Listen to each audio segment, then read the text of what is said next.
And so the challenge with some of these thinking errors is not that you get one of them, you're going to get two or three linking together very quickly. So that you start to go, unless I can win this deal, I don't deserve to be here as a salesperson. The question is from Thinking Focus. Hi, it's Ricky. Hi, and I'm Paul. And welcome, Paul, because this podcast, I'd like to just point out, is part of a series where we're going to explore common thinking errors. In fact, I think I probably do all of these, if not most of them. So definitely stick around for all 10 as they're released over the coming weeks. Now, we all have these from time to time. They're perfectly normal. Most of the time we make these mistakes in our thinking, but it turns out fine.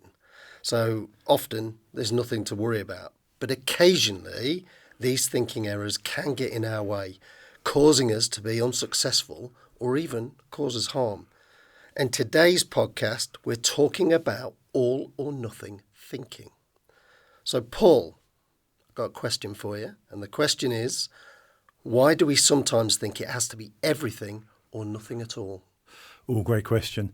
I think to start with, let's just dive in a little bit deeper on thinking errors and what they are, because they're interesting. We have lots of shortcuts in our brain. We have lots of kind of learned patterns, learned ways of doing stuff. And if we didn't, reality is we wouldn't get through the day. I was thinking about opening a door. If you had to think about how does this work in every door, I would be outside all day. Yeah, but why is it then I spend most of my time at a door working out whether I've got to push it or pull it? Well, that's because you're wrong. And I get it wrong. Yeah. So my favourite one of those was was it Gary Larson who did that Far Side cartoon? And he has one that's like School for the Gifted, and this person's pushing on the door really hard. There's a big sign that says pull. But yeah, these cognitive shortcuts work most of the time. And actually, even when they go wrong, it's mostly what we call low-cost errors. You just don't notice you've made a mistake.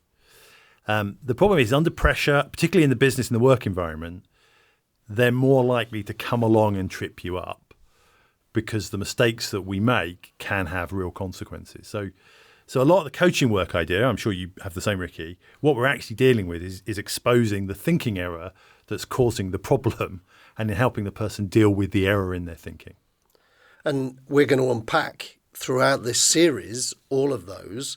But today, of course, we're talking about all or nothing. So what is that? What's that thinking error then? What does that mean?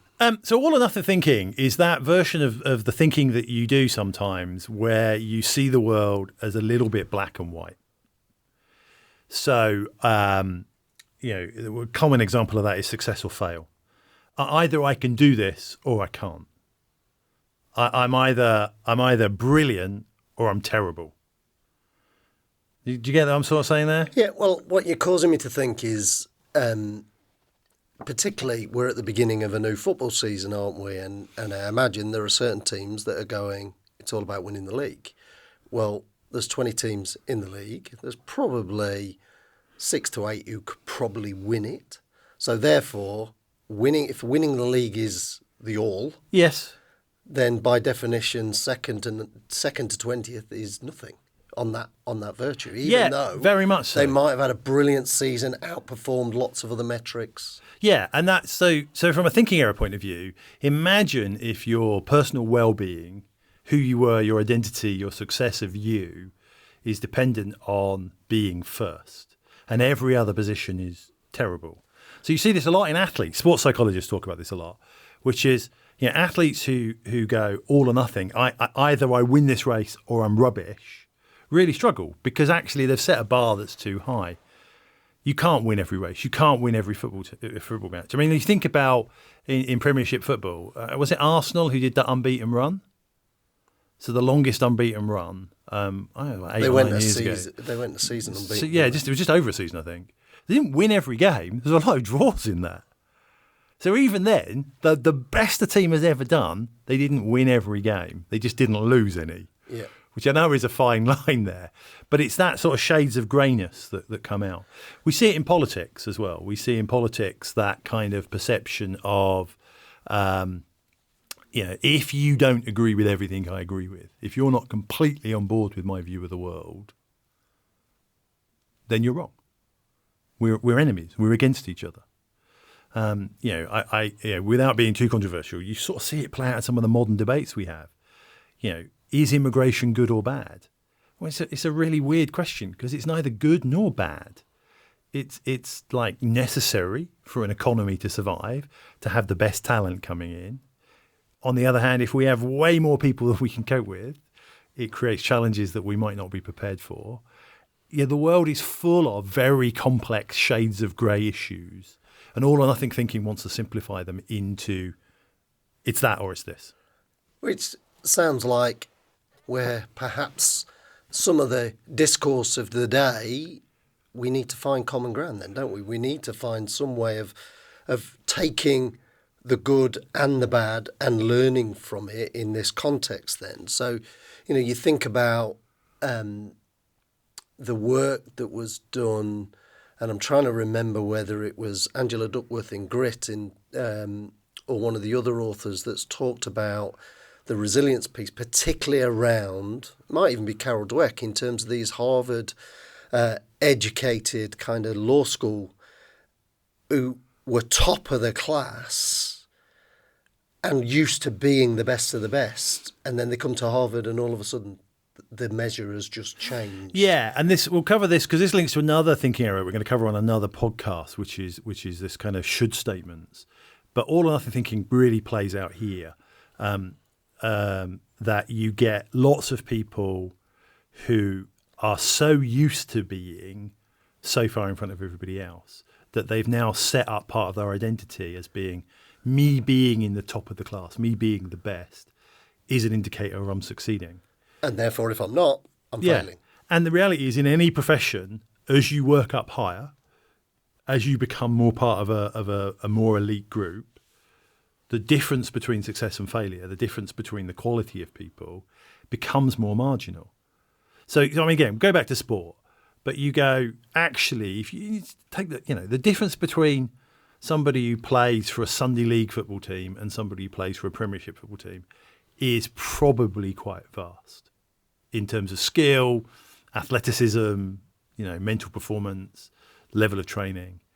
But actually, the skill level between the best footballing team in the Premiership and the worst footballing team in the Premiership probably isn't that great.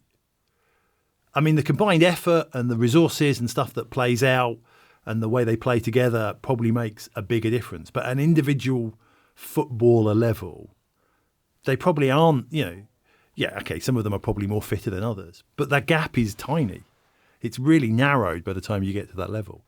So if your belief set is I have to be this person, it's this or nothing, that becomes quite challenging because very often you're going to be faced with nothing. Give me some examples of how this plays out in the real world. So you get this political one that with us or against us, the old George Bush statement, which is really, there's no nuance in that. There's no room for any kind of I am with you, but I don't like this bit of it. And we see this play out all the time out in the workplace, some of the conversations you have in the workplace. You're either part of the solution or you're part of the problem. Well, can't I actually be part of the solution but identify that some of these bits might not work? Can't I actually have a more nuanced role in this? You see this a lot in coaching where people go, but I don't know all the answers. So often when we move into leadership roles, we've got such black and white thinking that I have to know all the answers. I have to know how everything works. I have to be across all these things. I have to be the person who is the best at all these things. That if I don't, therefore I'm a fraud. I can't be the leader. People can't possibly work for me if I don't know everything. And of course, actually, again, in a complex leadership role, the goal's too big. You can't possibly know everything. Well, for me, the advent of coaching probably was so perfectly timed because I came into the workplace with that belief that you had to know everything. If you were going to be a leader, a manager, run a team, you had to have all the answers. You had to be better, more knowledgeable, better equipped than all of your team. And then actually all of a sudden I was developed in coaching and now I could ask questions, which actually helped me to perhaps overcome some of those imposter thoughts I was having by going, I don't know the answer. well, what would you do? How would you approach this? How might it work out? What could that lead to? And what were the consequences if we go down that route? All of that just took all of that pressure away from me personally as a leader.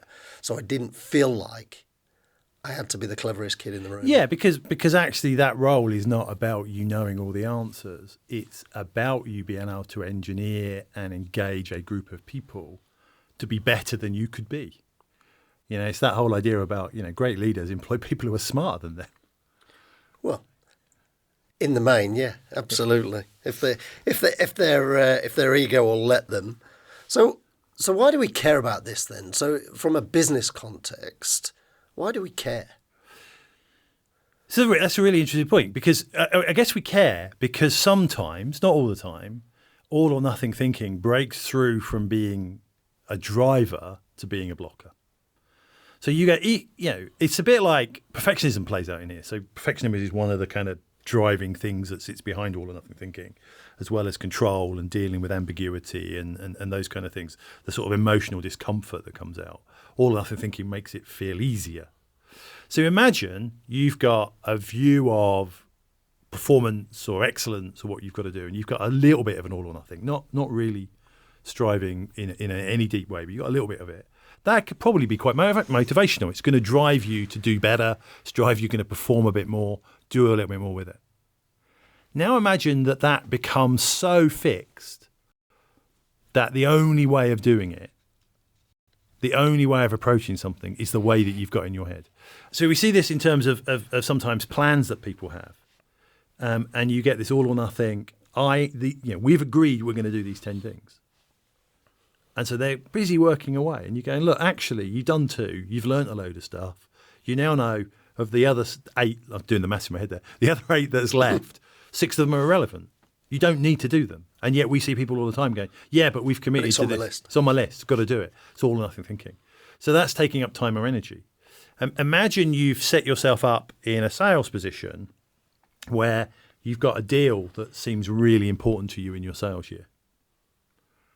And now you've got all or nothing thinking to that, which is, I have to win this deal. Which I imagine you might be giving up on other deals. You might not be attuned to what might be opening up elsewhere because you're so tunneled in on that particular deal that you might miss out on other opportunities that might actually be, when you add them up, even greater than the deal. Yes, I mean, very much. So you miss out on other opportunities because you're not seeing other things. You're becoming almost tunnel visioned on the one thing. But the other thing is you're delegating your emotional control to something that's outside of your control. So let's just take that example of a big deal. Imagine you go in and have a bad meeting in that big deal. With all or nothing thinking, the risk is you come out of that meeting going, I've blown it. Yeah, blown it. Lost I've screwed up everything. the sale. You could then go to, well, therefore I'm a terrible salesperson, which is one of the other thinking errors that we're going to cover, catastrophization. And so the challenge with some of these thinking errors is not that you get one of them, you're going to get 2 or 3 linking together very quickly. So that you start to go, unless I can win this deal, I don't deserve to be here as a salesperson. Yeah, and that then defines you, like we said at the very beginning of this, it defines you as an individual, and that can become quite pressured to live up to that all the time. Yeah. And that in itself means if we are thinking in a kind of high stress situation, we're not necessarily in that relaxed state, thinking at our best, and we're not then actually, ironically, as productive, even though we're focused and you want to be focused on something, but actually not to the extent that you're ignoring other things in the process. You get a self-fulfilling prophecy in reality. So again, take that example. You have a bad meeting, you come out, you feel like you screwed it, you've blown it. Actually, that might mean you don't do as much prep for the next meeting. That might mean that you go into the next meeting with the wrong mindset, or feeling nervous, or saying the wrong things. And therefore, actually, the thing that blows the deal isn't the bad meeting. It's the 3 or 4 things you did because you had a bad meeting that caused you to make the mistake. Okay, so now you've kind of described my entire career to date. So now you want to know what you should have done. I want to know what we can do about it. This is like a bullseye. Look what you could have won. This feels like, I know we're sat on a couch. We're sat on a couch. I'm feeling like I'm in therapy. So So what can we do about it then? So tell me about your childhood. Yeah. So I think the first thing is to recognise it and recognise the nuance or the sort of the kind of shades of grey, if you look at it through black and white thinking, which is actually if you recognise you've got all or nothing thinking, if you're setting yourself up for this has to be this, I have to get all of it, you actually then can start to say, well, what would half of it look like? What would a quarter of it look like? What would 3/4 of it look like? You can so you can sort of start to go, what does the middle ground look like? What is in the middle ground that would be quite useful? If I only got half of this, is that good enough? Would that do? If only half of it, is that easier? Is half of it worth it for the effort? So you start asking questions. The other thing is to kind of look at things and go, well, what is the middle ground? What are the shades of grey here? Why is this complex? So we go back to some of the, and I hate talking politics, but some of the political issues that are floating around at the moment. If you look at those, very often what we're presented with is just one side of the argument. And I'll be honest, all sides sound reasonable because nobody actually talks about the nuance. So people go, well, I think we should do X. Okay, X sounds very sensible. But I wonder why we haven't done X. What's the downside to X? How difficult is X really? So you start playing those out. You see this in project work. People go, I think we should just go after that opportunity. Okay, well, what's the cost of winning that opportunity? Can we deliver that opportunity? If we do deliver that opportunity, what does that mean for all our other customers? So it's just asking questions about what actually is the bigger picture? What's really going on here? How do I break this down into a much more complex, nuanced picture to understand where I can find the good and the bad in that for me? So what are the multiple perspectives here? Yeah. What are we not seeing? What are we not considering? And what are the consequences if we do? What are the consequences if we don't? Yeah. And I imagine one of the big things in all of this is going, what learning can we take from some of this stuff? Yeah. Because even if you invest, even if you do go all in, then and you don't get the outcome that you wanted, then your mindset is either the world's ended because I've missed out and I'm no longer the person I thought I was, or actually the question goes, so what can I take from this? What have I learned? What did I gain on the journey? Because to your point, if you look between zero and the whole thing, it's probably you've gained something in that journey. Yeah, and this thing, so if you're looking at it from a very personal point of view, how well am I doing? One of the tricks you can play for yourself is to play the percentage game. Instead of saying, am I doing well, am I doing badly? Do on a, what percentage did I do in that meeting? I was a 70%. Oh, that's pretty good. I didn't need to be a 99. I could have done with being an 80. All right. So what were you prepared to do about getting from 70 to 80? Yeah. That's a much more realistic way of thinking about that situation than coming in and going, I didn't get these 3 bits right, therefore I'm a failure.